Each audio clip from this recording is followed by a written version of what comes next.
J.Tyler Pennington, and you're listening to Pop Culture Addicts.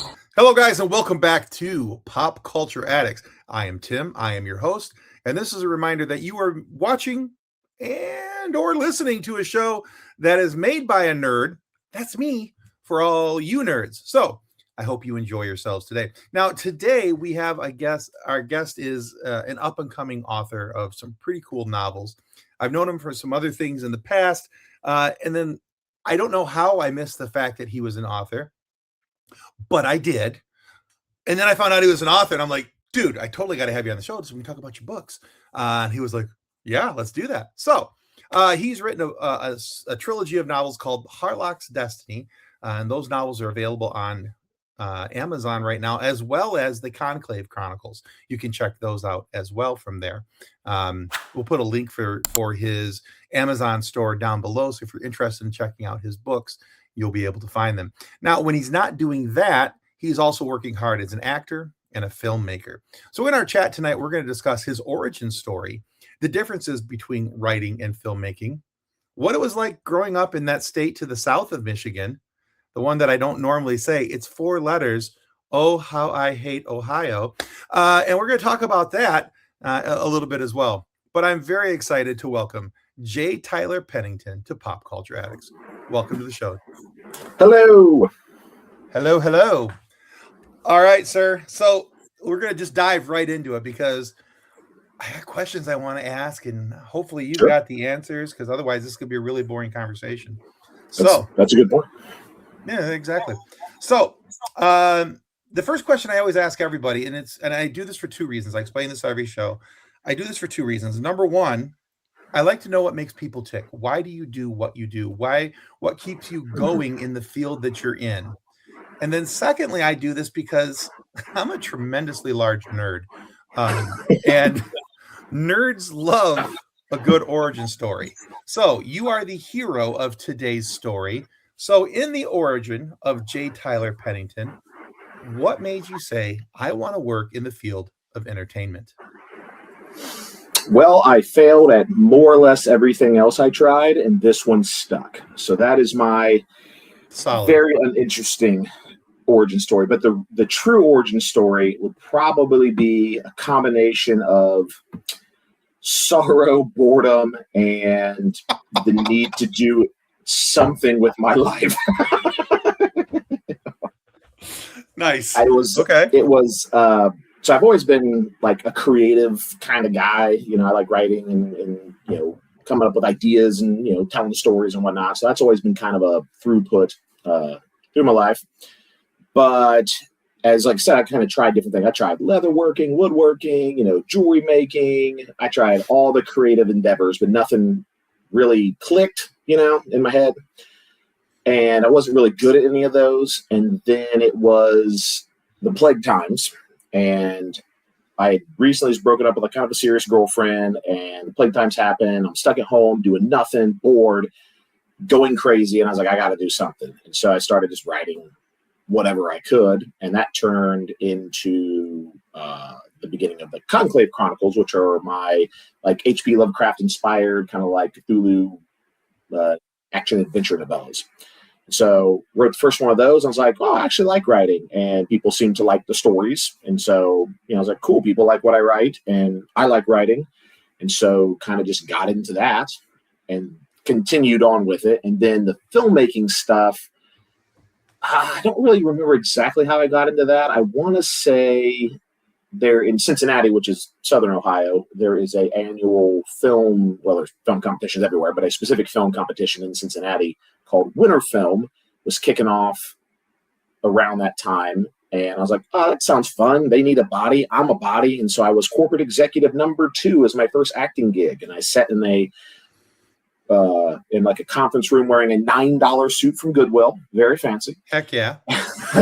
And then I got to say, I think it was like 2 sentences, and I was on screen for however long it takes to say 2 sentences. And that was my first acting gig, and I got hooked. And then did a couple other little acting things and was like, I want to do behind the scenes stuff. So I started volunteering as like your standard PA, holding doors, carrying waters, stuff like that. It was like, I want to do it for real. And so I bought a fancy camera little fancy camera. and started making random stuff. It's pretty fun. Okay. And here we are today. And here we are today. Look at the empire I have built. I know. Yes.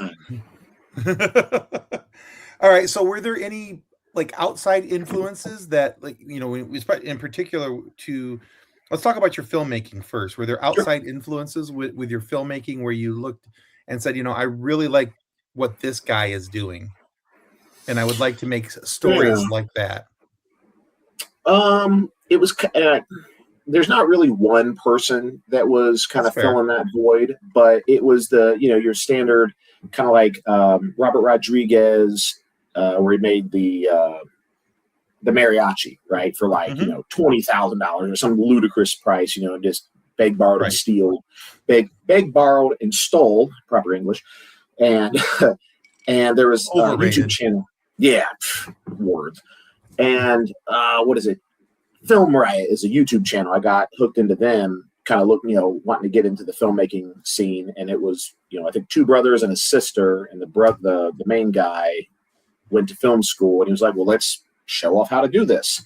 And through them I found Freddie Wong was also one who is now Rocket Jump, I think, and he started out just making, I want to say, like Call of Duty shorts, just first person shooter ones, and then he started doing long form stuff, and he was very much bottom of the barrel at the beginning, and got to the point where like famous directors were calling him and saying, hey, can you make a video with me? And I was like, I want to do that. That sounds fun. And started to try. All right. Yeah. All right. So let's look at your writing now for a couple moments. Yeah. Now, you mentioned that your novellas, the Conclave Chronicles, were H.P. Lovecraft inspired. But were there any other outside influences for your writing where, other than H.P. Lovecraft, obviously, that you went, yeah, I think I could write something like that?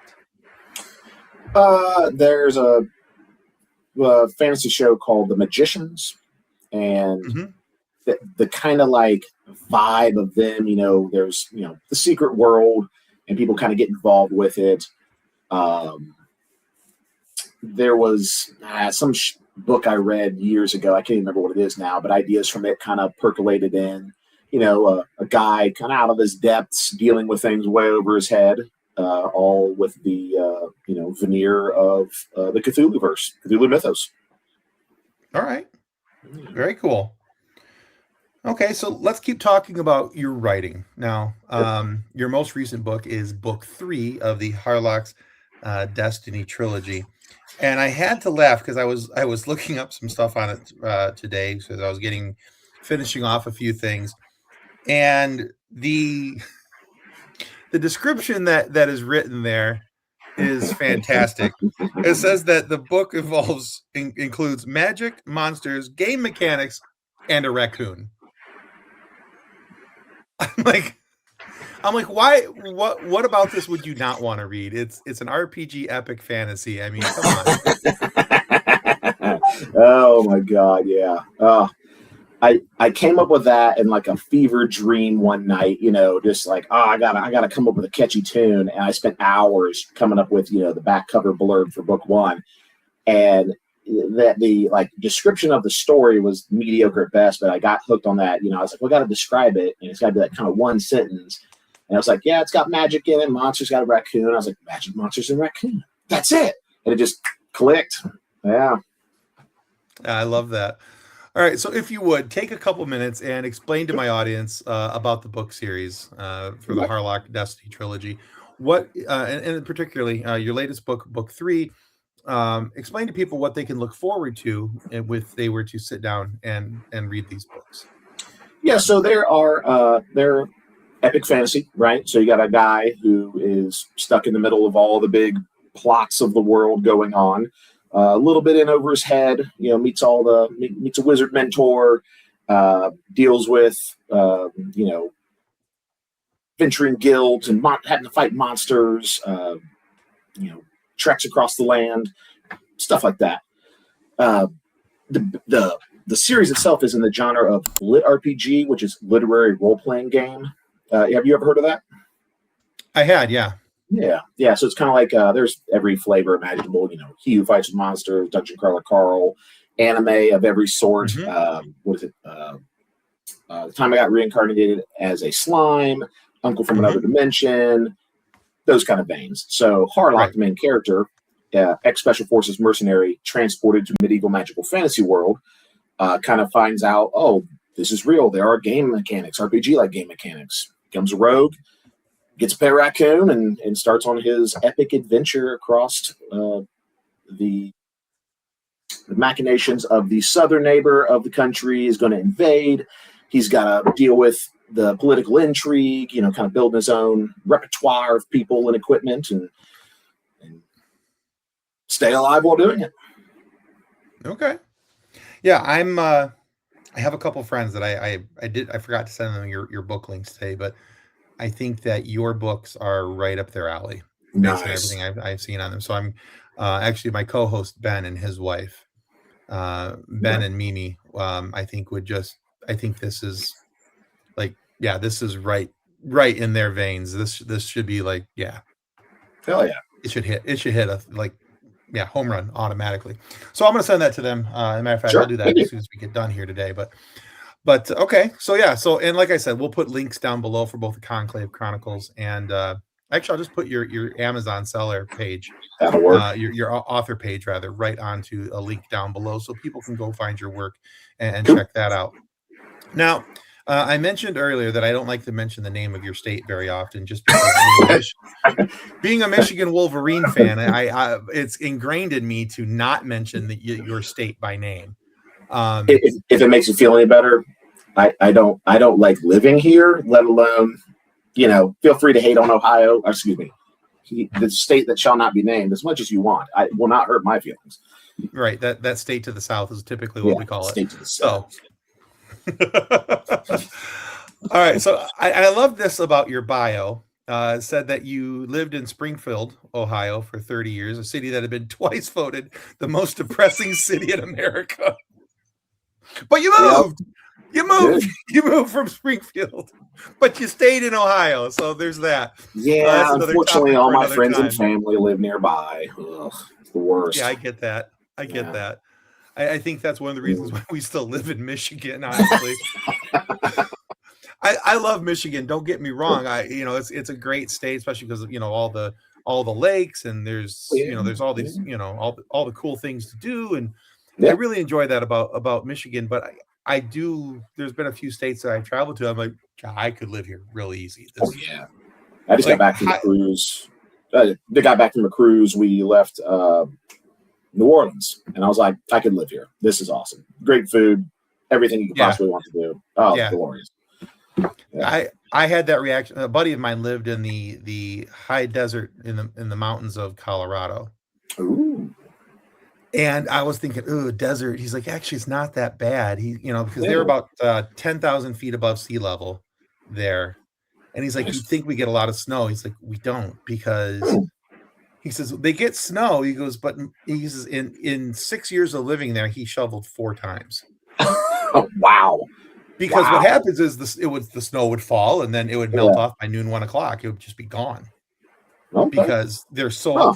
I think it was a little town called Buena Vista, and from what I understand, that region was second in the country only to San Diego for the most sunny days in the year. Wow. And and in the winter it only got in like the 40s and 50s. And I'm like, oh, so it's not very cold at all then. Wow. Yeah, I'm like, this is ball game for me.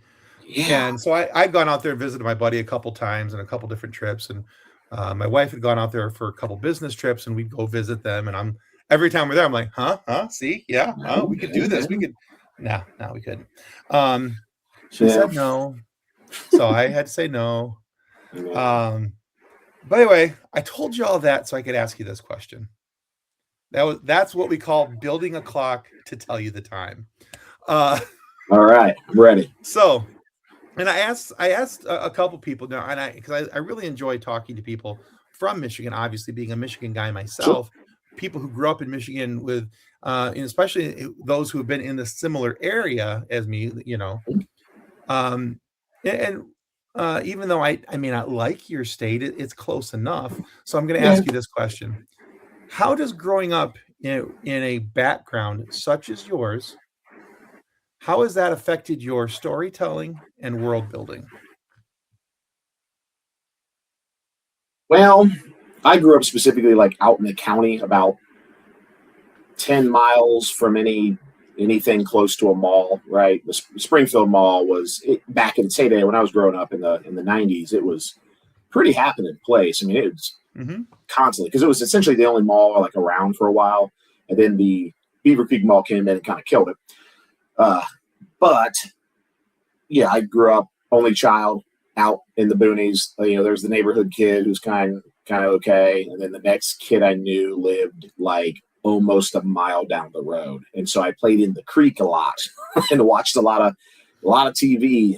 Dad worked a lot, and so Saturday anime kind of got me back Saturday anime, and I watched that, and that was kind of the thing that got me into the whole fantasticalness because I read a lot, but it was more like Goosebumps and Animorphs and whatnot. Then Okay. I found out about Saturday anime, and that got me onto Toonami. And from there, it was just, oh yeah, this is my jam. I need fantastical stories. And then as I got because I lived out in the middle of nowhere, I was kind of not sheltered, but kind of sheltered a little bit, and starting talking to the nerd kids who were the same as me, and they started sharing stuff, and then I was like, cool. I know all about all the epic sci-fis and fantasies and all the cool animes and the book series you could possibly read, and yeah, kind of got me into it. Living out in the middle of nowhere in Ohio. Okay. So another part of that question I've asked other creatives is when because growing up in a Midwest state, in a Midwest, in the country, how has Midwest sensibilities affected the projects you choose?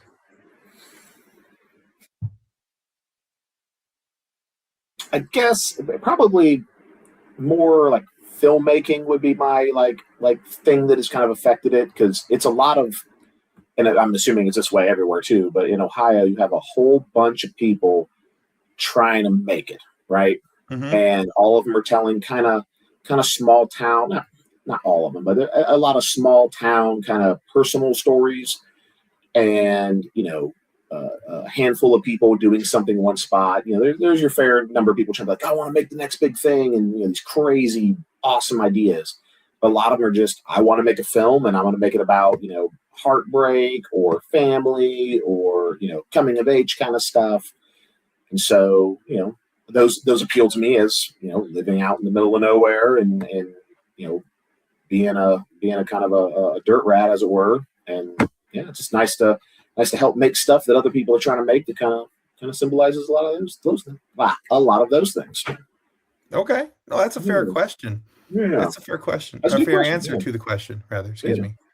Yeah, I like that because I think a lot of times the work that we choose, um, and I'll include myself in this. And a sure. lot of times the character the people that I invite on the show is because I have enjoyed something that they do, and I relate with something that they are doing or have Yeah, done or something along those lines. So I think the work that we choose is always a kind of an indication of who we are and what we are, yeah, you know. yeah. Um, have you found that to be the case when with even maybe not even so much with yourself, but maybe some of the people that you've worked with, you look at that, you think about it, you go, "Oh yeah, that kind of makes sense." Well, yeah. There are a lot of the filmmakers from the act down to the actor level, all the way up to the director producer people. They very much kind of you don't really know somebody from one interaction, but there's several people I've worked with three, four, five times, and you're like, oh, I see kind of the through line of your work. They were they're just making art based on themselves, like most people do. Yeah, I get that. I mean, because so I don't do it as much as I was, but I still contribute, or I write for a website called Couch Soup. Oh, cool. And 9 times out of 10, the things that I write about on there, I don't know if anybody knows this about me, but I'm a big Star Wars fan. Hey, Uh, And so 9 times out of 10, the things I write about is Star Wars or Star Wars things, Star Wars related things, because I think we write about the things that we know about, the things that we're passionate about. And I would have to assume that it's the same when it comes to your writing and your filmmaking. How does your passion for things show up in your work? I like stories, right? So I always like to try to tell something, that it's and how do you word this? So I'm very much like, I like my entertainment to be not surface level, but like right under the surface. I don't like the super deep stuff, right? Because I get enough drama in daily life, with friends and family and work and whatnot. I like to have the not turned up to 11, but close to 10. And so I like being in, filmmaking stuff that is a little more zany, that has a little more funness to it than the whole dramatic, I need to be an actor. I'm like, no, I want to be, I always say, I want to be like Frank Reynolds on It's Always Sunny. I want to crawl naked out of a couch covered in oil. Like, that would be my dream. I keep telling people, I'm like, whatever you want me to do, I will do it. Like, I'm a Frank Reynolds crawling out of a couch kind of guy. They're like, really? I was like, dude, butter me up. Let's go. Right? There is nothing I probably won't do for an entertainment. I love that so much. And so, in my writing, that doesn't really translate well to like written narrative. Sure. It's very funny visually. And so I like with Harlock's Destiny, the raccoon character, Ladron, a lady I used to work with gave the best description, far better than I could ever come up with. It makes me so mad. And she said, yeah, your first book, because it was shortly after she read it, she goes, it's very like adult, serious, fantasy novel with like high stakes and, whatever. And then the raccoon shows up, and every time the raccoon's involved, it swings hard the other direction into pure absurdity. I was like, yep. Yeah. And I have a slew of other things written that one day I'll finish editing and finish writing and finally put out.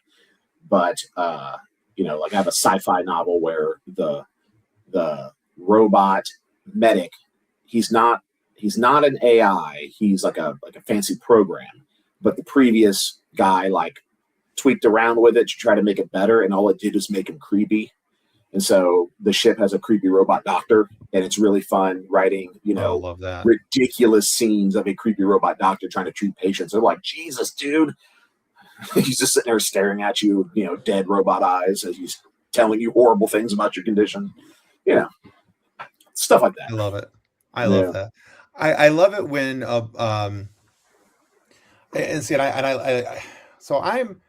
when I was growing up, I was a voracious reader when I was a young man, and then I discovered movies, and I was like, why read it if they'll just tell it to me? Right. And so I got away from reading, but in the last few years I've gotten back into audiobooks. Okay. And I really enjoy audiobooks. And I enjoy that when I'm listening to a story like the one you just described, where, there's a little bit of seriousness, maybe even a little pomp and circumstance. Sure. Well, Buffy, I'm very serious about this. And then all of a sudden there's the hard left turn off into God knows where, because the zany character has showed up and we now have gone to hell in a handbasket, but hysterically so. Yes. I think that that adds a really nice touch and flavor to a book. Oh yeah. So yeah. Like I don't mind a serious book, but I like more the doesn't take itself seriously kind of thing. Yeah. Absolutely. Yeah, I'm definitely going to be more in the crowd of obviously I like a lot of serious fantasy and things like that, but I like my fantasy to have some whimsy as well. Yeah, exactly. Whimsy. That's a good term. I like that. Yeah. Yeah, it's got to have some whimsy. If it's got whimsy, it's got me hooked. I'm going to pay attention to it. I'm going to watch, I'm going to listen, I'm going to be involved. So, when you're creating these worlds, do you write for the character first, or do you write for the world first? Do you flesh out everything around the character, or do you build the concept of the character first? Bug trying to kill me. Jesus. Sorry. You'll have that on these big jobs. Okay, so with that, I would say I'm more of a character first kind of person. So they've called it a bunch of different things, but when a writer is either kind of like an architect or a discovery writer or a planner versus like a pantser. And so I'm more like 60-40 kind of like wing it. So I like to come up with a rough outline of, okay, you got this kind of guy doing these kind of things for these sort of reasons. And I get the bullet points, like your story structure. Okay, he goes here, he does this, this happens. But then I kind of just let the characters, like fill in the blanks for me, if it were. And, I go, okay, this is the kind of guy he is, but I don't really know what he likes. I'll figure that out as I go, if I figure it out at all. And I'll just start kind of writing and, let it take. And I'm big into like dialogue between two characters. I kind of build a lot of both of them and the world as well in dialogue. And so I'll just sit there and write conversations and, I have 3, 4, 5 pages of just one or two people talking to each other and go, I didn't know that about the world. That's kind of interesting. And I didn't realize this guy was more of a jerk than I planned for him to be, or this guy was kind of an idiot. All right. and let it kind of form itself. And it's helped a lot because book 2, I finished and I was like, how do I do this for book 3? And I made up a throwaway character who not really a main, he's important, but he's, very much a side character for book 2. And then it's like, oh, hey, this solves huge problems in book 3 that I didn't even know I had at the time. And, that sometimes helps. And sometimes it hinders me because I write a character. I'm like, oh God, this is important. I don't know what to do with him. It's terrible. Oh no. So it's a double-edged sword. Right. Trying to connect the loop, tie off that bow. Yeah, I have a problem with that sometimes. I'm like, yeah, more stuff. This will be fun to write. How do I add that in? Oh no, what do I do with it now? I'll make this work. Oh, yeah. Damn. So, all right. Well, as we've mentioned several different times throughout this conversation, you write, you film, you act. Now, all are different parts of artistic expression. Now, if you had to pick a favorite child, which form of your artistic expression do you most identify with and why? It's a toss up between filmmaking and writing, but I'd say if I had to pick a winner, it'd be filmmaking. Not by much though, because writing is a very solitary thing. Most of the time I sit in my side room and just clickety clack away for untold hours. I think I calculated if I wrote however many words a minute on average, it would have took me like 300 hours to write book 2 or something like that. It was crazy. And, many nights and days and just sitting in doctor visits on my phone, clicking away. And it's fun, but, you can't really share that with someone until you're finished. And by that time, you're kind of done with it for a while. Like I was like, okay, book 3, I don't want to write anything for like a month. And I just done little to nothing. But filmmaking is very, very collaborative. You can make films by yourself, but it's very limited because, you got to have people on screen. You got somebody running the camera, pulling focus, the clapboard, lighting, power cables and whatever. And then you have, everybody kind of working together to make all that happen. And, in every project I've ever been on, it's kind of interesting to see the microcosm of people who kind of, as we're all very amateur filmmakers, we're with the stuff I do, it's not, I don't really get hired to be like, you're going to be the guy and your only responsibility is X. I show up and like, hey, can you run sound and then like, help pull focus sometimes and then do this. And can you hop on screen and read these lines? We're all just trying to make it big. So we'll help each other. And it's very fun to see all that come together at the very end to be like, we made that together as a group and a team. And we all helped each other. It's nice. Very cool. Yeah. Okay. All right. So with all that writing, filmmaking, and acting, it seems, because, you and I are friends on Facebook and I see a lot of your posts and you're always doing something. You always have an iron in the fire somewhere. To my detriment. Yeah. Well, to that end, I would imagine it's easy to burn out at times and get overextended. So in the in-between times, what do you do to recharge your creative batteries? How do you keep yourself going? Good question. I would say I do a good job of mostly not burning out by kind of focusing on, I'll do like filmmaking for a couple months and do a bunch of filmmaking stuff, be like, I don't want to do this anymore. And then I go to writing. I write for a couple months. I don't want to do this anymore. And then I TikTok back and forth most of the time. But when I do burn out, I like to just veg and catch up on movies and TV shows and play some video games. Probably video games. Mostly I'll go disappear into kind of my sandbox worlds. I'll play for days on end. Be like, okay, cool. I just spent 3 days, grinding component parts for whatever game or building a city or whatever, finishing a storyline, and then go back to, writing. So I kind of go in long spurts of not burnout and then short spurts of horrible burnout where I don't want to touch anything or talk to anybody about stuff. Sure. Okay. So being a video game fanatic myself, what's the game of choice? Right now I'm playing Warframe. Okay. Played that in the past. Oh yeah. And they've come out with some new expansions and whatnot. It's very fun. I run like a little home server thing, and we're doing I'm not playing it because I played so much of it, I kind of burned myself out on the game, but Conan Exiles. Yeah, Conan Exiles. It just came out with a big Unreal Engine 5 graphical update. So several friends are playing that. We'll do a lot of survival crafter games is kind of my jam. Okay. Yeah, Warframe and what's the one? Cyberpunk. I got back into it about 2 years. What was it? Whenever Phantom Liberty came out, about a year after that, I kind of got into it. Nice. Been kind of jumping back between several of them. Yeah. Okay.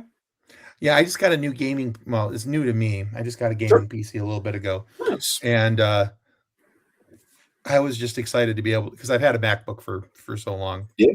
And as much as I love my MacBook, it's great. I use it for this. I use it for editing, and I use it. It's so good as a work device. It's right. Fantastic as workstation. My MacBook Pro it's a workhorse, and I love this thing. Oh yeah.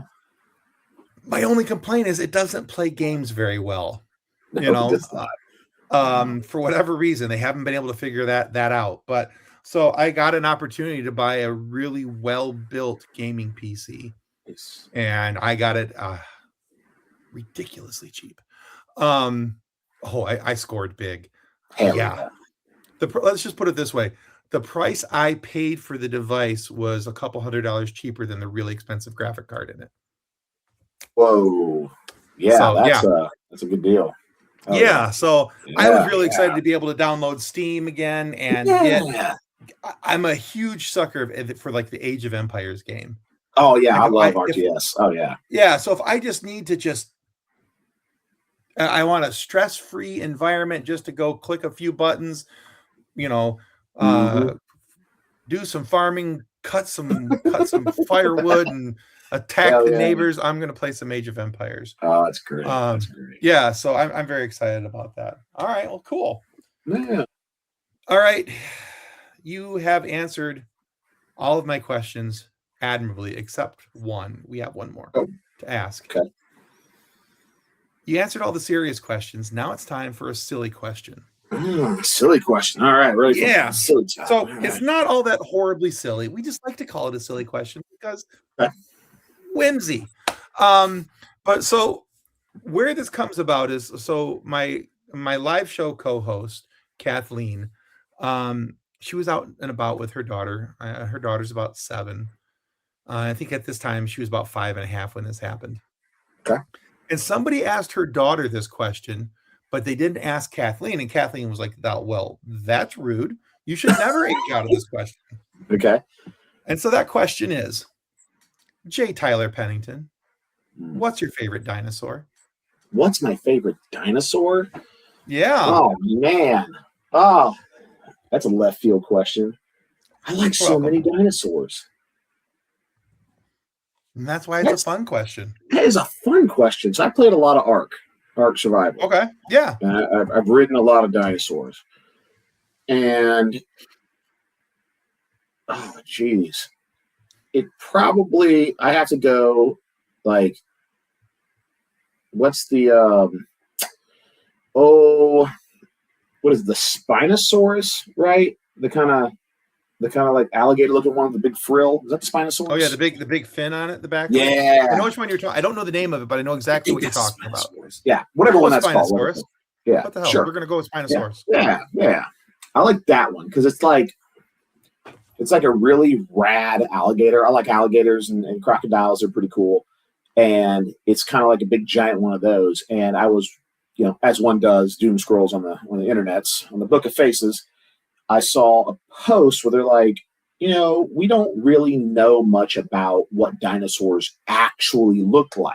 You don't really know their coloration. Like they finally found out they had feathers. Oh, well, who knew? Well, they showed a post of, I think it was a skeleton of like a rabbit.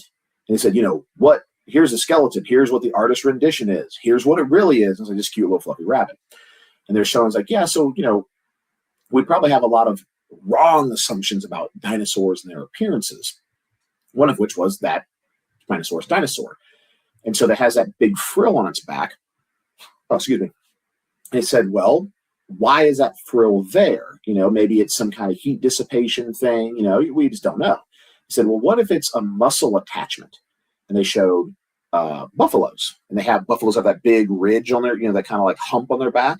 Yeah. And that's where all their neck muscles like anchor to, and it gives them the ability to like take a car and flip it with their head, several thousand pounds, and they do it relatively effortlessly. And so they're like, what if it wasn't like an alligator looking slender reptile thing? It was more like a chunk, right? And it had like an artist rendition of this Spinosaurus with this big old thick boy neck. He's like, it probably was like, a beefy boy just living in the water, tossing things with his head as a defensive thing. And I was like, that is the greatest thing I've ever seen. I want that dinosaur living its best life. Living its best life, just as a big old boy neck. Yes, that thing. Yeah, that is actually called the Spinosaurus. Yes, those things are dope. That's you know what? I think that is the first time the Spinosaurus has been picked, by the way. So you are an original for your selection. That is very cool. That's a cool pick. Yeah, that's a cool dinosaur. Yeah, they're cool. Very rarely do I look at a dinosaur and go, yeah, it's stupid. They're dumb. Yeah, every time I'm like, yeah, I like that one. Can I learn more, please? That's cool. Yeah, I like that. All right, man. Hey, thank you so much for being on Pop Culture Addicts today, man. This is awesome. Good talk. So where can my listeners and video viewers go to find out more about you, your work, anything you got coming up? Let's see here. So I am terrible about updating everything because, why would I do that and promote myself efficiently? Overrated. Facebook, J.Tyler, the letter J, Tyler Pennington. I'm on Facebook, and that's the same for Instagram. I'm kind of more on Facebook than anywhere else. That's your best place to find out about me, because I have a YouTube channel, and you search for it, and it never really comes up with some random videos I've made. And anything I do, not on Facebook, I will post links on Facebook to it. So it's probably your best bet to find me and know all the cool things I'm up to. Excellent. Well, like I said earlier, I'm going to put your Amazon author page down in the show notes, and I'll put your Facebook link down in the show notes as well, so people can follow your page there and keep up with what's going on. So we'll make sure those links get in there. So, awesome. All right, very cool. All right, guys, this seems like a great time to remind you that if you haven't already, now is a great time to click the like and subscribe button here on our YouTube channel, because that is a completely free, cost-free, $0 pesos, Canadian dollars even. It's pounds, lira, wherever we're going with this, it's free. It doesn't cost anything in any country. So anyway, but what that does is it helps our show to continue to grow, get amazing guests like J.Tyler Pennington here to have these great conversations with, and give you guys something fun to listen to on your drive home from work. So give us a follow, please. It helps us out more than we can ever really tell you. And go check out J.Tyler Pennington's work, both on the Amazon link we're going to include down below, which if you have a Kindle Unlimited account, you're in like Flynn, and his Facebook account as well. So lots of cool things for you guys to check out. So on behalf of J.Tyler Pennington, thank you for watching and or listening to Pop Culture Addicts today. and may the force be with you as you continue to live long and prosper. Goodbye. Reference to any specific product or entity mentioned on this podcast does not constitute an endorsement or recommendation by Pop Culture Addicts. The views expressed by guests are their own, and their appearance on the program does not imply an endorsement of them or any entity they represent. If you have questions about this disclaimer, please contact us via email at info@pcapod.com.